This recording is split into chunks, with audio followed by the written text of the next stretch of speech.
नमस्कार दोस्तों 1 जनवरी 2026 से यूरोपियन यूनियन ने कार्बन टैक्स, दुनिया का पहला कार्बन टैक्स इंप्लीमेंट किया है। मैं आपको बताऊंगा वीडियो में ये क्यों वर्ल्ड का पहला कार्बन टैक्स बोला जा रहा है, लेकिन इसका डायरेक्ट असर भारत के एक्सपोर्टर्स के ऊपर होगा। मतलब जो हम एक्सपोर्ट करते हैं, स्टील, एल्युमिनियम, सीमेंट, बहुत सारी चीजें, वो हम शायद यूरोप के अंदर अब नहीं कर पाएंगे, क्योंकि अगर हमें एक्सपोर्ट करना है तो प्राइस में कटौती करनी पड़ेगी लगभग 15 से 22% के आसपास, जो कि पॉसिबल नहीं है। ऑलरेडी यहाँ पर स्टील और एल्युमिनियम के जो प्रोड्यूसर हैं भारत में, वो बहुत सारे परेशानी से गुजर रहे हैं, उनका मार्जिन ऑलरेडी थिन है।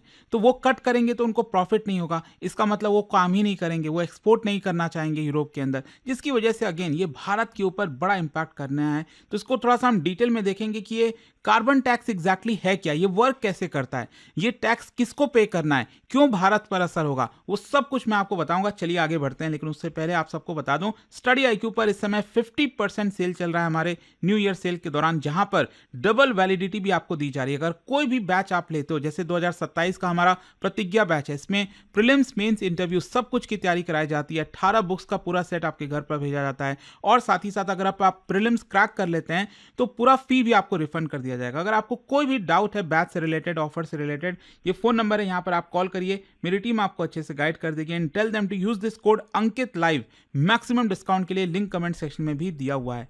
चलिए शुरुआत करते हैं। सबसे पहले देखते हैं कि हो क्या रहा है।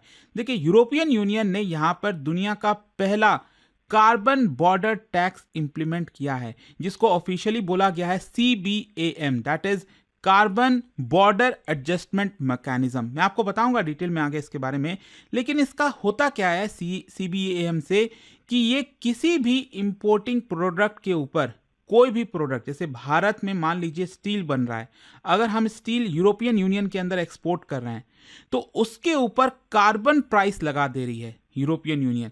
मतलब आप समझिए, जो कार्बन प्राइस भारत में शायद नहीं चल रहा है। क्या होता है ना, जैसे मान लो अगर आप स्टील बना रहे हो, एल्युमिनियम बना रहे हो, ठीक है, तो उससे ऑब्वियस सी बात है प्रदूषण हो रहा है। अब जितना ज्यादा प्रदूषण होगा उतना ज्यादा टैक्स लगेगा उसके ऊपर, लेकिन ये टैक्स भारत को नहीं देना है। ये टैक्स अगर आप देखोगे, यूरोप के अंदर बैठा जो इंपोर्टर है, जो भारत से सामान मंगा रहा है, उसको देना है। लेकिन अल्टीमेटली वो अपने जेब में से तो भरेगा नहीं, उसको पास ऑन कर देगा भारत के एक्सपोर्टर के ऊपर। और यही सबसे बड़ी प्रॉब्लम है। If a product is carbon intensive and made in a country with week और नो कार्बन प्राइसिंग, अब भारत में आप सब जानते हैं कि यहाँ पर कार्बन प्राइसिंग और कार्बन टैक्स जैसी कोई चीज है नहीं, तो जाहिर सी बात है सबसे बड़ा असर भारत में ही होगा। और यहां पर आप देख सकते हो, भारत के जो स्टील है, एल्युमिनियम है, सीमेंट है, फर्टिलाइजर एक्सपोर्ट है, ये सब अफेक्ट होंगे। लेकिन सबसे ज्यादा असर अभी इमीडिएट बेसिस पर स्टील और एल्युमिनियम के ऊपर होने वाला है। अच्छा, क्वेश्चन अब ये आता है कि CBAM ये दुनिया का पहला कार्बन टैक्स क्यों बोला जा रहा है, क्योंकि कई देशों ने कार्बन टैक्स इंप्लीमेंट किया है, लेकिन ध्यान रखिएगा वो सभी डोमेस्टिक वाले टैक्सेस हैं। ये पहली बार ऐसा होगा कि बॉर्डर के ऊपर टैक्स लगाया जा रहा है, कि अगर आप कोई प्रोडक्ट इंपोर्ट कर रहे हो किसी दूसरे देश से और उससे प्रदूषण हो रहा है वो प्रोडक्ट बनाने में, तो उसके ऊपर ये टैक्स लगाया जा रहा है। एंड दैट इज वाई इसको जो है ये दुनिया का पहला कार्बन टैक्स बोला जा रहा है, जो कि ग्लोबल ट्रेड फ्लोस को काफी ज्यादा चेंज कर देगा, बदल देगा। अच्छा, अब मैं आपको समझाता हूं कि ये वर्क कैसे करता है, इससे आपको सब कुछ समझ में आ जाएगा कि इसका असर भारत पर हो कैसे रहा है।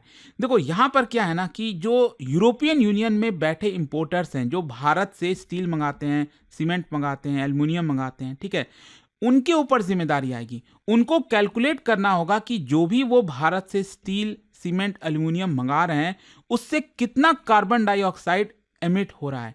ठीक है, जैसे मान लो अगर वो 100 टन ऑफ स्टील मंगा रहे हैं, तो उससे क्या 2000 टन आपका कार्बन डाइऑक्साइड रिलीज हो रहा है। अगर वो 200 टन मंगा रहे हैं, तो उससे क्या 4000 कार्बन डाइऑक्साइड रिलीज हो रहा है। आई होप आप समझ पा रहे हो कि कितना ज्यादा जो प्रोडक्शन किया गया भारत में स्टील और एल्युमिनियम का, उससे कितना प्रदूषण निकला, कार्बन डाइऑक्साइड निकला। जो इलेक्ट्रिसिटी यूज हुई, उससे कितना एमिशन निकला, एमिशन इंटेंसिटी पर टन ऑफ प्रोडक्ट, ये यूरोपियन यूनियन के इंपोर्टर को कैलकुलेट करना पड़ेगा। इसका मतलब यह हुआ कि अगर मान लो भारत में अगर स्टील बना है कोल बेस्ड ब्लास्ट फर्नेस से, तो इसका मतलब एमिशन ज्यादा होगा ना। अगर स्टील बना है भारत के अंदर इलेक्ट्रिक वाले आर्क फर्नेसेस से, तो उससे एमिशन कम होगा। तो यूरोपियन यूनियन में बैठा इंपोर्टर अगर कोयले से बने हुए फर्नेस का इस्तेमाल जो किया गया है स्टील बनाने में, उसको अगर मंगाता है अपने देश में, तो उसको ज़्यादा यहाँ पर टैक्स लगेगा। तो ये एक चीज़ आपको पता होना चाहिए। अच्छा, अब क्या होगा, यूरोपियन यूनियन का जो इंपोर्टर है, पहले उसको कैलकुलेट करना पड़ेगा कि जो स्टील एल्युमिनियम मंगा रहा है उससे कितना प्रदूषण हुआ। जितना ज़्यादा प्रदूषण होगा उसको CBAM सर्टिफिकेट खरीदना पड़ेगा यूरोप के अंदर, कि देखो हम इतना टन सीमेंट मंगा रहे हैं, इतना टन स्टील मंगा रहे हैं, एल्युमिनियम मंगा रहे हैं, तो उसी हिसाब से उसको सर्टिफिकेट पे खरीदना पड़ेगा, मतलब इसके लिए पैसे पे करने पड़ेंगे। अब आप सोचो, यूरोप का जो इंपोर्टर है जो पैसे पे कर रहा है, क्या आपको लगता है कि वो फिर भारत से मंगाएगा?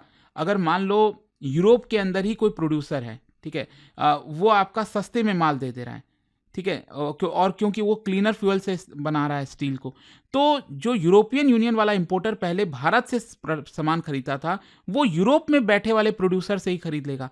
या फिर फॉर एग्जांपल मैं कहता हूं कि मान लो साउथ कोरिया में क्लीनर फ्यूल का इस्तेमाल हो रहा है स्टील बनाने में, तो जाहिर सी बात है यूरोपियन यूनियन वाला जो इंपोर्टर है पहले भारत से खरीदता था, अब वो साउथ कोरिया से खरीदेगा क्योंकि वो सस्ता पड़ेगा, क्योंकि उसको CBAM सर्टिफिकेट उतना खरीदने की जरूरत नहीं है, क्योंकि साउथ कोरिया में जो बना हुआ स्टील है वो क्लीनर फ्यूल से बना है। तो इसीलिए ये भारत के एक्सपोर्टर्स को सबसे ज्यादा नुकसान करने वाला है। अच्छा, यहां पर इंडियन मेटल एक्सपोर्ट सबसे ज्यादा वल्नरेबल क्यों है, मैं आपको बताता हूं, इससे आपको समझ में आएगा। कार्बन इंटेंसिव प्रोडक्शन स्ट्रक्चर है भारत में। भारत में अगर आप देखोगे तो हम कोल बेस्ड ब्लास्ट फर्नेस के ऊपर ज़्यादा डिपेंडेंट है। कोल बेस्ड जो ग्रिड इलेक्ट्रिसिटी है उसके ऊपर ज़्यादा हम डिपेंडेंट है। इसका मतलब ये हुआ, भारत में जो स्टील एल्यूमिनियम बनता है उससे एमिशन ज़्यादा निकलता है यहाँ पर, इसीलिए CBAM की लाइबिलिटी ज़्यादा आ जाएगी। वहीं यूरोपियन यूनियन का जो प्रोड्यूसर है वो रिन्यूएबल एनर्जी का इस्तेमाल कर रहा है, वो इलेक्ट्रिक आर्क फर्नेस का ज़्यादा इस्तेमाल कर रहा है, इसलिए यूरोपियन यूनियन में अगर स्टील बनेगा तो वो सस्ता में प्रोड्यूस होगा। और यहाँ पर एक और चीज़ है कि हमारे देश के अंदर कोई भी कार्बन टैक्स का स्ट्रक्चर नहीं है, सरकार कार्बन टैक्स लगाती नहीं है, क्योंकि अगर मान लो अगर सरकार भारत में टैक्स लगा रही होती तो शायद यूरोपियन यूनियन में बैठा इंपोर्टर को CBAM नहीं करना पड़ता।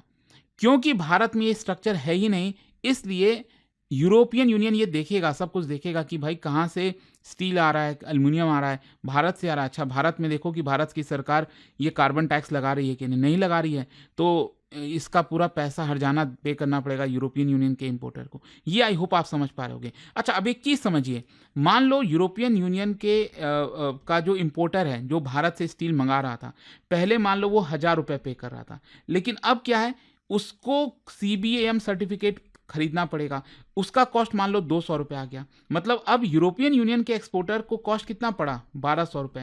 लेकिन वो 1,200 में क्यों खरीदेगा भारत से? वो 1,000 या 1,100 रुपये में किसी और देश में अगर मिल रहा है वो चीज़, वो उससे ले लेगा, क्योंकि भारत का महंगा पड़ रहा है। तो या तो यूरोपियन यूनियन का इंपोर्टर ये बोलेगा, आप एक काम करो 20% हमें सस्ता में दे दो, आप 20% प्राइस कट करोगे तभी हम भारत से खरीदेंगे। लेकिन भारत में ऑलरेडी जो स्टील और एल्युमिनियम के प्रोड्यूसर्स हैं वो ऑलरेडी बहुत थिन मार्जिन पर काम कर रहे हैं, वो अब प्राइस कट कर ही नहीं सकते क्योंकि उनको लॉस होने लगेगा। So that is why 15 to 22% price cut is impossible for Indian producer, और इसीलिए ये सबसे ज़्यादा भारत पर असर करेगा। इनफैक्ट मैं आपको बता दूं, ये जो CBAM लाया गया है यूरोपियन यूनियन के द्वारा, इनिशियली ये स्टील के ऊपर aluminium, cement, fertiliser, hydrogen, electricity, इसके ऊपर लागू होने वाला है। लेकिन स्टील और एल्यूमिनियम क्रिटिकल इसीलिए है क्योंकि इंडिया और यूरोपियन यूनियन का ट्रेड आप देखोगे ना, उसमें स्टील एल्यूमिनियम सबसे ज़्यादा ट्रेड होता है और ये हाईली कार्बन इंटेंसिव है। इसीलिए भारत में स्टील और एल्यूमिनियम के ऊपर फोकस किया जा रहा है कि ये बड़ा झटका लगेगा इसको। इनफैक्ट आप देख सकते हैं यहाँ पर जो इकोनॉमिक इम्पैक्ट है भारत पर वो क्या होने वाला है। एक तो एक्सपोर्ट कॉम्पिटिटिवनेस, भारत के जो मेटल्स हैं एल्युमिनियम, स्टील, ये महंगे हो जाएंगे कंपेयर टू अदर कंट्रीज जो प्रोडक्ट प्रोड्यूस कर रही हैं, एंड दैट इज वाई जो बायर्स हैं यूरोप के अंदर वो यूरोप के ही प्रोड्यूसर से खरीदेंगे, क्लीनर प्रोड्यूसर से खरीदेंगे, जापान से खरीदेंगे, साउथ कोरिया से खरीदेंगे, लेकिन भारत से नहीं खरीदेंगे। भारत के जो MSMEs हैं वो सबसे बड़े खतरे में हैं। जो स्मॉल एक्सपोर्टर हैं भारत में, वो पहले यूरोप भेज पाते थे, अब नहीं भेज पाएंगे, कॉस्टली हो गया है। ये सारी प्रॉब्लम है। इन्वेस्टमेंट का भी प्रेशर रहेगा कि देखो भारत में जो प्रोड्यूसर हैं वो ग्रीन स्टील की तरफ जाएं, वो इन्वेस्टमेंट करें रिन्यूएबल पावर में, हाइड्रोजन बेस्ड स्टील में, कार्बन कैप्चर में। और इसीलिए आप देखिए यहाँ पर भारत में जो अपोजिशन पार्टी है कांग्रेस पार्टी, उन्होंने भी इस चीज़ के बारे में बयान दिया। जयराम रमेश साहब का कहना था European union carbon tax unacceptable, इससे जो एक्सपोर्टिंग कॉस्ट है वो काफ़ी ज़्यादा हर्ट हो रही है। और यहाँ पर आप देख सकते हैं भारत के साथ साथ चाइना के ऊपर भी असर होने वाला है, क्योंकि चाइना तो वर्ल्ड का सबसे बड़ा प्रोड्यूसर है स्टील वगैरह में आप देखो तो चाइना ने भी कहा है कि यूरोपियन यूनियन का जो कार्बन बॉर्डर टैक्स है इट इज़ अनफेयर और हम भी काउंटर मूव चलेंगे, ऐसा चाइना का कहना है। खैर यहाँ पर इसका लीगल और एथिकल कंट्रोवर्सी समझ लीजिए। क्या है कि WTO में मामला जा सकता है, भारत और कई जो डेवलपिंग कंट्रीज हैं वो इसको लेकर जा सकते हैं आपका WTO के अंदर और आर्ग्यू कर सकते हैं कि यहाँ पर देखिए ये नॉन डिस्क्रिमिनेशन प्रिंसिपल पर लागू किया जा रहा है, ग्रीन प्रोटेक्शनिज्म है, ये नहीं होना चाहिए। यूरोपियन यूनियन आर्गूमेंट ये है कि देखो ये हम इक्वली सबके ऊपर अप्लाई कर रहे हैं, ऐसा नहीं है कि किसी पर्टिकुलर देश के ऊपर किया जा रहा है। तो हो सकता है मामला WTO में जाए, लेकिन एक चीज ध्यान रखिएगा, डेवलपिंग कंट्रीज का आर्गुमेंट क्या है सबसे इंपॉर्टेंट, क्लाइमेट चेंज में जो डेवलप्ड कंट्रीज हैं, वेस्टर्न कंट्रीज हैं, यूरोप, अमेरिका, वो चाहते हैं कि भारत जैसे देशों के ऊपर ही सारा भार डाल दिया जाए। अब भारत और डेवलपिंग कंट्रीज ये कह रहे हैं कि देखो आपने तो अपने समय में काफ़ी इसका फ़ायदा उठाया, क्लाइमेट को बहुत ज़्यादा प्रदूषित किया, जैसे बहुत सारे इंडस्ट्रियल रेवोल्यूशन आए, उसमें यूरोप ने तो बहुत बढ़ चढ़ कर फ़ायदा उठाया उसका, तो अपने आप को तो डेवलप कर लिए, पर कैपिटा इनकम अपना इंक्रीज कर लिए। लेकिन जब डेवलपिंग कंट्रीज़ के ग्रो करने की जब बारी आ रही है तो ये लोग क्लाइमेट खेल रहे हैं। खेलो, क्लाइमेट बहुत इंपॉर्टेंट है, लेकिन आप सपोर्ट करो ना डेवलपिंग कंट्रीज को, आप फिर हमें उतना पैसा प्रोवाइड करो। आप भारत जैसे देश के अंदर जो ग्रीन एनर्जी है उसकी तरफ ट्रांजिशन पर फोकस करो। आप ये थोड़ी हो सकता है आपने पहले पोल्यूशन कर दिया पूरा दुनिया में इतने समय से और अब आप हमें यहाँ पर लेसन पढ़ा रहे हो। तो ये चीज़ आई होप आप समझ पा रहे होगे कि ये क्यों कंट्रोवर्सी है इसको लेकर।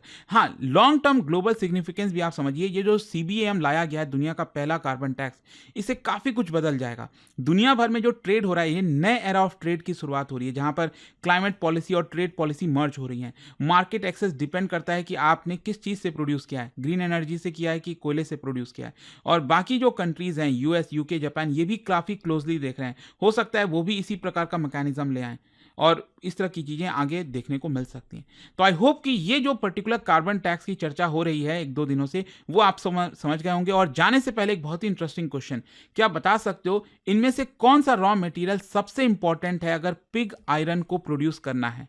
कौन सा मटेरियल इस्तेमाल होता है? उसका राइट आंसर आप सब जानते हैं, मेरे इंस्टाग्राम पर तो मिलेगा ही, वहाँ पर अगर आप नहीं हो कोई बात नहीं, टेलीग्राम से ले सकते हैं इसका सही उत्तर। और दोस्तों, जैसा मैंने आपको बताया, अगर आप UPSC की तैयारी करें, कोई भी बैच चाहते हैं, अभी न्यू ईयर सेल चल रहा है 4 जनवरी तक, 50% डिस्काउंट के साथ डबल वैलिडिटी मिल रही है, आप इसको ले सकते हैं by using this code Ankit live, link comment section में दिया हुआ है। एंड ध्यान रखिएगा 2027 का जो बैच है दोस्तों, वो हमारा स्टार्ट हो रहा है। इसके अंदर प्रीलिम्स, मेंस, इंटरव्यू सब कुछ की तैयारी कराई जाती है। इनफैक्ट 18 बुक्स का पूरा सेट है, वो आपके घर पर भेज दिया जाता है।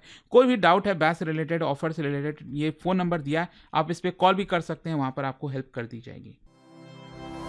स्टडी IQ IAS, आपका सिलेक्शन हमारा मिशन।